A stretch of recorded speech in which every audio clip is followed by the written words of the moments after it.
Word presents Daily Bible Reading, Day 32, Genesis chapter 32. So Jacob went on his way, and the angels of God met him. When Jacob saw them, he said, "This is God's camp," and he called the name of that place Mahanaim. Then Jacob sent messengers before him to Esau, his brother, in the land of Seir, the country of Edom. And he commanded them, saying, "Speak thus to my lord Esau. Thus your servant Jacob says, I have dwelt with Laban and stayed there until now. I have oxen, donkeys, flocks, and male and female servants, and I have sent to tell my lord, that I may find favor in your sight." Then the messengers returned to Jacob, saying, "We came to your brother Esau, and he also is coming to meet you, and 400 men are with him." So Jacob was greatly afraid and distressed, and he divided the people that were with him, and the flocks and herds and camels, into 2 companies. And he said, "If Esau comes to the one company and attack it, then the other company which is left will escape."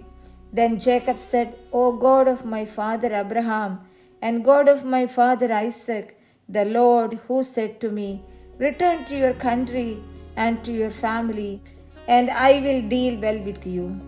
I am not worthy of the least of all mercies, and of all the truth which you have shown your servant. For I crossed over this Jordan with my staff, and now I have become 2 companies.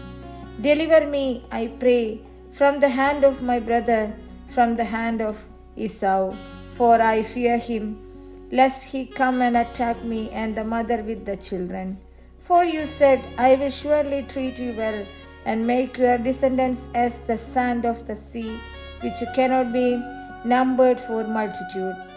So he lodged there that same night, and took what came to his hand as a present for Esau his brother: 200 female goats and 20 male goats, 200 ewes and 20 rams, 30 milk camels with their colts, 40 cows and 10 bulls, 20 female donkeys and 10 foals. Then he delivered them to the hand of his servants, every drove by itself, and said to his servants, "Pass over before me, and put some distance between successive droves." And he commanded the first one, saying, "When Esau my brother meets you, and asks you, saying, 'To whom do you belong, and where are you going? Whose are these in front of you?' Then you shall say, 'They are your servant Jacob's. It is a present sent to my lord Esau, and behold, he also is behind us.'" So he commanded the second, the third, and all who followed the drove, saying, "In this manner you shall speak to Esau when you find him. And also say, 'Behold, your servant Jacob is behind us.' For he said, 'I will appease him with the present that goes before me, and afterward I will see his face. Perhaps he will accept me.' So the present went on over before him, but he himself lodged that night in the camp. And he arose that night and took his 2 wives, his 2 female servants, and his 11 sons, and crossed over the ford of Jabbok.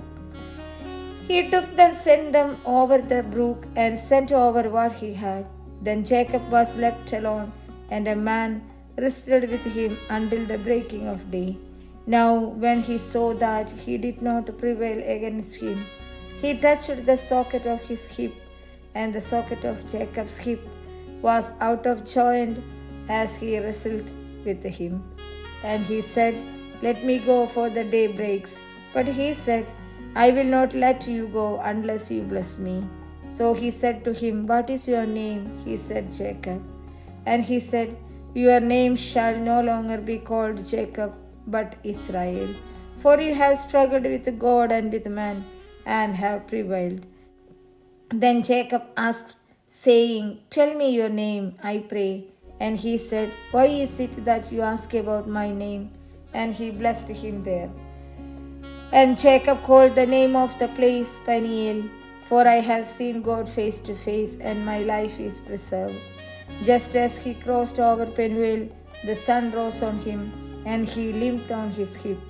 Therefore, to this day, the children of Israel do not eat the muscle that shrank, which is on the hip socket, because he touched the socket of Jacob's hip in the muscle that shrank.